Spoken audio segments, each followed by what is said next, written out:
As it's been almost 2 years exactly since Hogaak has been previewed, I decided to play a few matches of a modern league with NoGaak to celebrate this joyous occasion. The deck itself hasn't really changed at all for the last 2 years since the banning. So let's just jump into some games. So here we are in the first match on the draw, and this hand is not keepable, so we're gonna mulligan. This hand is also quite bad, so we're gonna mulligan. This hand is keepable since we have 3 enablers and can put back the payoff card. So we're gonna put back Amalgam and Narcomoeba and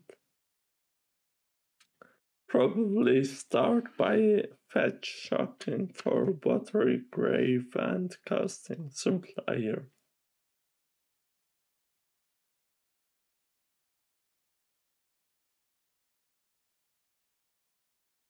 We're fetching for Watery Grave here in case we draw a Hedron Crab on our next turn. In that case, we would want to have blue in play. We don't really hit anything of Stitcher Supplier, but that's okay. Looks like we're up against probably Grixis Shadow, if I had to guess. Yeah, Grixis Shadow. That's a pretty good matchup for us. Especially if they... I know, looks like they're gonna cast a Gurmag Angler here, which wouldn't really hurt us that much. Since now we can get off Glimpse the Unthinkable freely and mill for 10. On our next turn we can get back Gravecrawler to Conspire a Memory Sluice, targeting ourselves.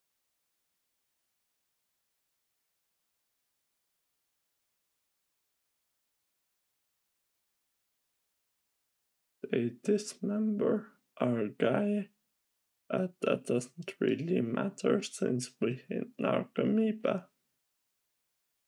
And now they are in danger if they do that, since we're gonna be able to bring back Vengevines from our graveyard. Okay, interesting. Now we're gonna bring back one of the Gravecrawlers, cast the Memory Sluice, targeting ourselves, and mill 8 and hope to hit some either Vengevines or Creeping Chills. And we ended up hitting 1. So now we can bring back another Gravecrawler and get back the Vengevines. It's unlucky that we can push for lethal here, but even like this we should be able to win, since they can only have 1 Battle Rage here, and I don't think that would allow them to get the victory here. Looks like they decided on playing another Death Shadow and just passing the turn back to us. They're most likely holding up removal here. So I don't think we're gonna attack here. However, we are gonna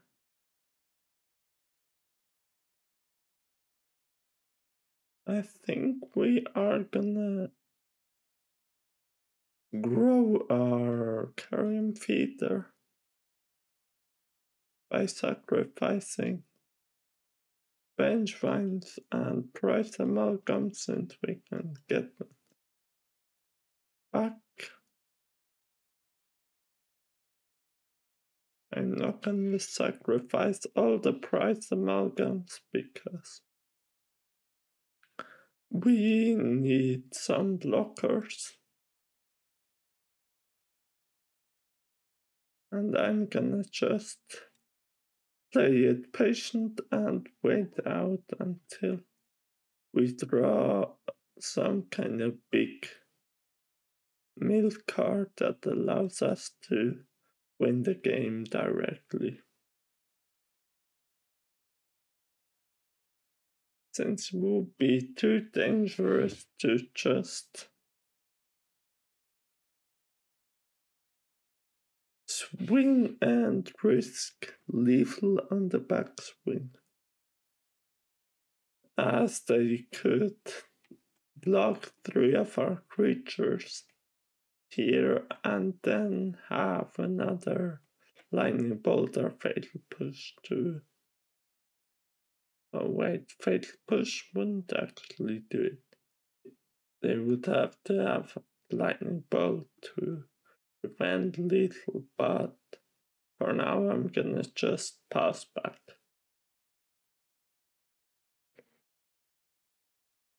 And they had lightning bolt, so it was a wise choice not to attack on their turn. I don't think I'm afraid of anything unless they had Fed Shock, Double Street Drive, and or actually we're on 10. So maybe they can get there with just Fed Shock and Timur Battle Rage.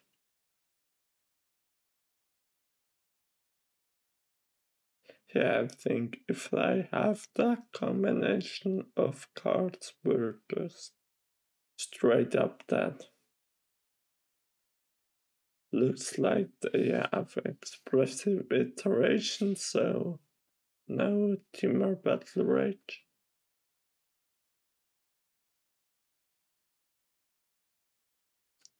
They can they get looted Delta and 1 card in their hand. How could that be? They Fetch Shock to grow their Goyf. Now they fatal push. And they're not gonna be able to get lethal here since we still have 2 blockers. So looks like they've given up.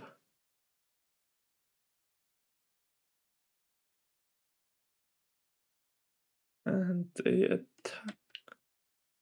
And we just block the shadows and take 8 damage.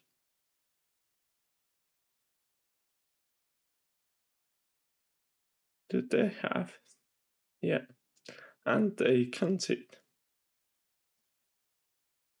In this matchup, the only thing we can really bring in would be Beetle Bush, but 3 seems like a bit too much since the only thing they can hit would be Death Shadow and Snapcast damage. I'm gonna be going down 1 Bloodstained Mire and 1 Creeping Chill and run it like that. This hand is not really keepable because it's a 1-lander and we have 3 payoff cards in our hand. This hand doesn't really do anything, so it's also a mulligan. This hand doesn't do that much, but we have double supplier and carrion feeder, so it's a keep.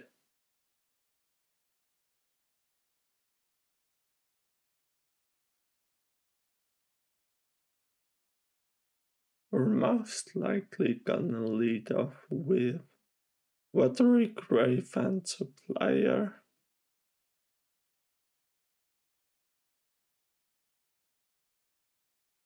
And I thought is us taking probably one of the suppliers. We get Glimpse, which is pretty great if they tap out next turn. It's gonna be hard to cast otherwise since they probably have Summer Denial. We don't really hit a ton of this supplier, but hopefully we can hit some more when we sacrifice it to Carrion Feeder.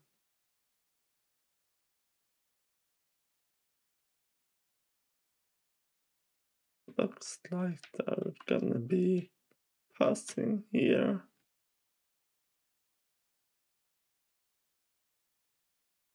And we are not gonna cast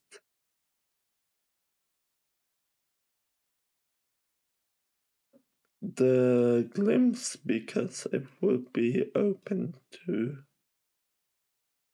Stubborn Denial. I'm just gonna go ahead and sacrifice Stitcher Supplier here in case they have removal. They would have killed Carrion Feeder anyway. We have Gravecrawler in hand anyway. Looks like we're in trouble, kinda. I'm hoping that they're gonna tap out here so we can glimpse the unthinkable safely. They fetch up here and cast what looks like Gurmag Angler. Yeah, and now we can mill ourselves for 10.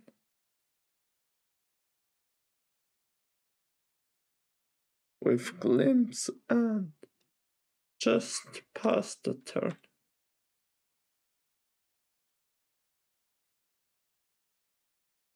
Next turn we can get back the Gravecrawler and the Benchman to hit them for eat. If they decide to attack with Gurmag Angler, we can actually hit them for 9 thanks to Fate Stitcher, but that would necessitate that they don't have any removal spells. So it would be quite risky.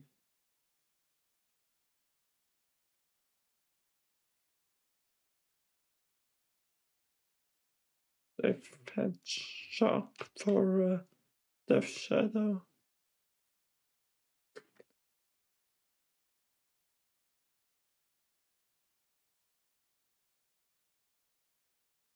Looks like they have a removal spell in hand.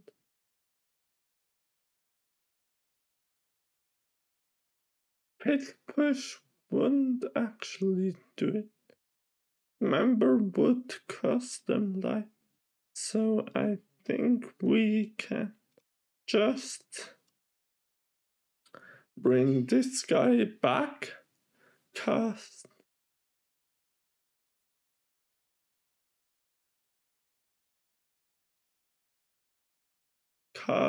Gravecrawler from our yard.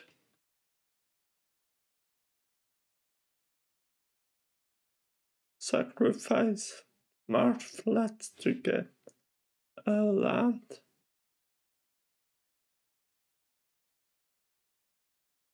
Cast the other Gravecrawler from our hand, bring back the Vengevine, and tap down the Death Shadow.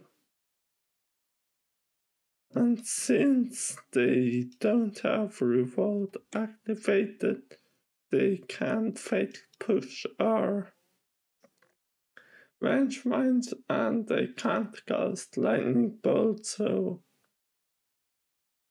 I don't see how they're gonna get out of this.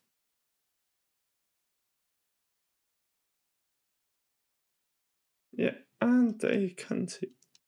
Here we are in the second match on the play, and this hand, while it looks pretty okay, it doesn't really have enough to keep, so I'm gonna mull. This hand, while not really having that much more, it has Grab and Glimpse, so unless our opponent has Disruption, should be okay. I'm just gonna bottom Creeping Chill and cast the Crab with Watery Grave, and our opponent either has removal for our Crab or discard for our Glimpse, but they can't have both. So we're gonna get to mill at least 6 cards. Breeding Pool and Amulet looks like this is gonna be a race. Okay, we mill ourselves for 6 with the Crab.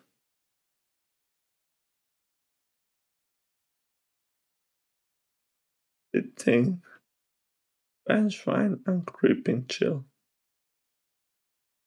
Okay, then we mill ourselves for 10. And we get Narcomoeba and Creeping Chill. Bring all of them back and pass the turn. Hopefully next turn we can get back the Vengevines and start attack. We already have 1 Gravecrawler in the yard, so hopefully we can get there. Okay, explore into Growth Chamber.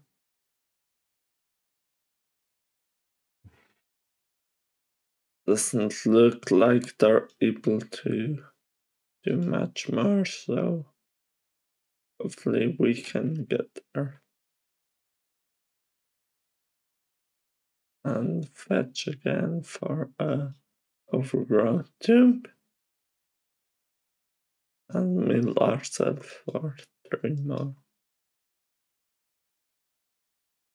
And since we hit a second Gravecrawler, we can get back the Vengevines and require a response. Run them on our next turn.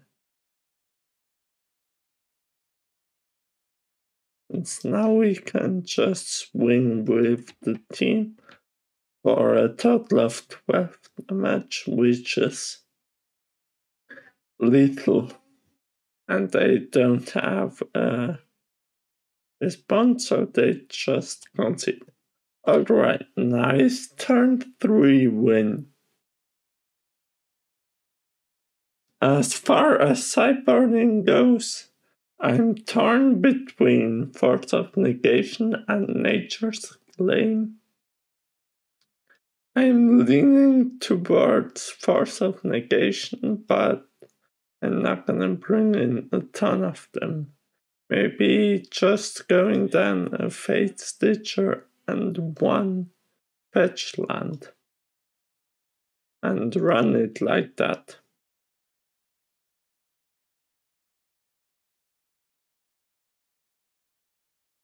This matchup is mostly a race, so none of us want to interact a ton.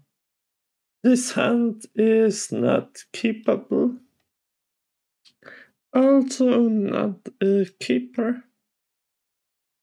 While this hand has some things going for it, it's also not keepable.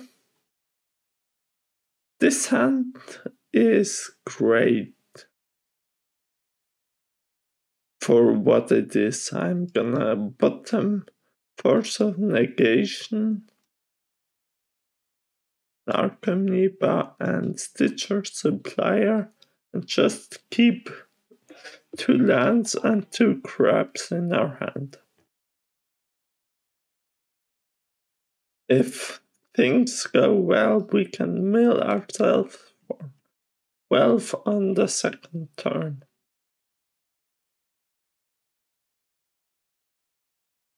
Looks like we're even gonna mill 20 if they don't have interaction here.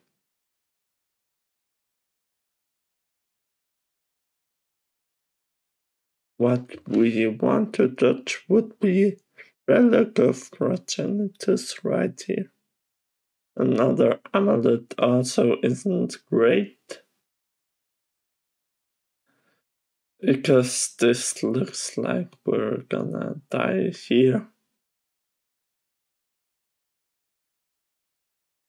Yeah. They have time here, we're dead. Oh, they even have Dryad.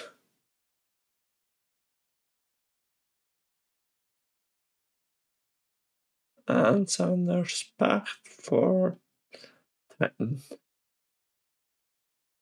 Yeah, we're gonna be dead.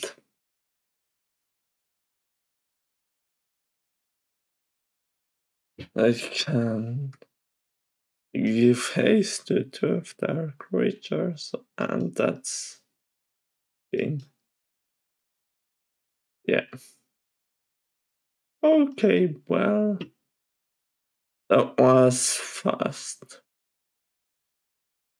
I think we're gonna just run it back and hope we don't die on turn 2. This hand isn't keepable since not enough lands. This hand, on the other hand, is pretty much perfect. We don't have interaction, but not a lot of our interaction would matter here, since Force of Negation isn't guaranteed to slow them down. Or, well, it's not guaranteed to slow them down more than it would slow us down. So I'm just gonna go ahead and cast Grab and hope it survives.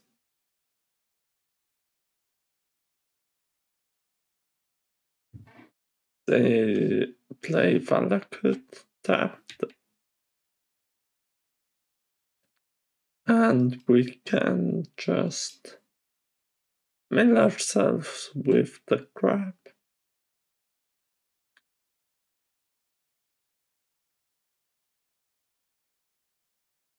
Hopefully hitting Avenge right here.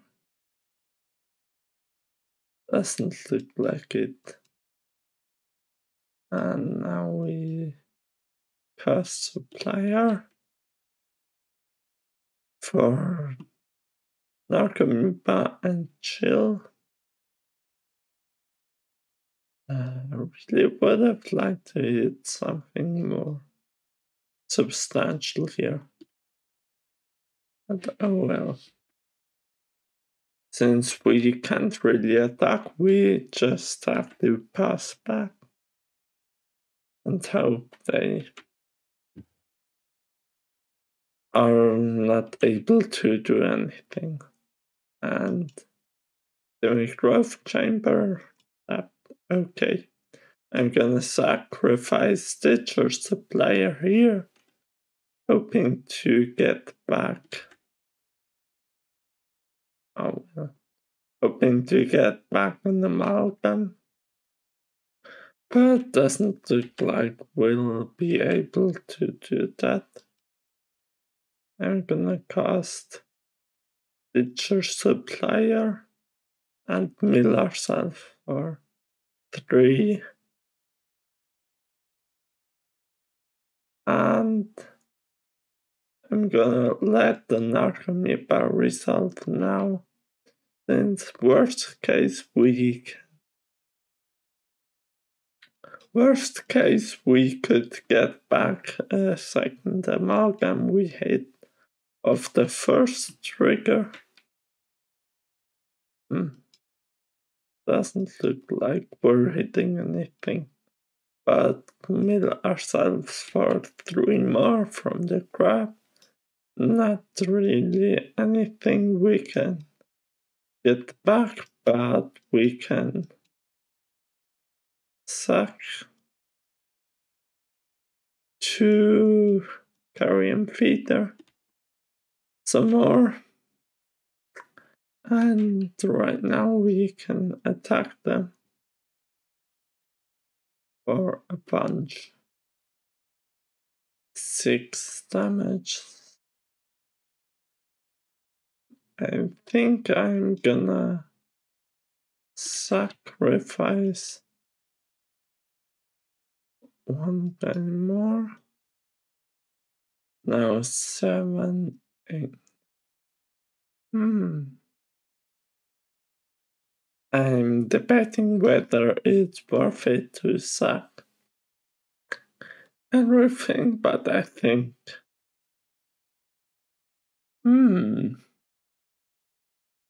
hitting them for 9 would be nice here. On the other hand, yeah, I think I'm gonna sack this Narcomoeba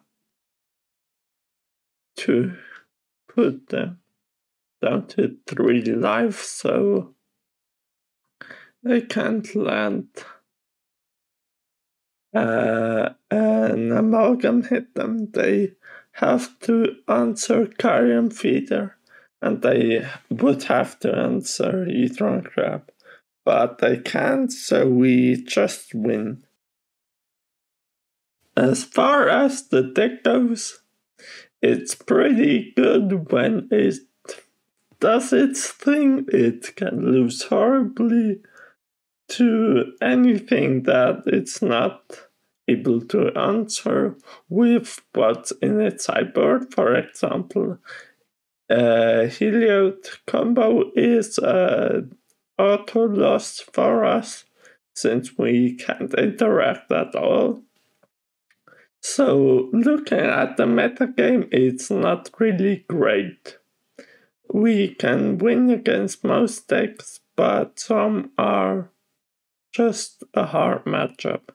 And also it's really able to lose to itself. So if you want something that's consistent, I don't think this is the deck for you.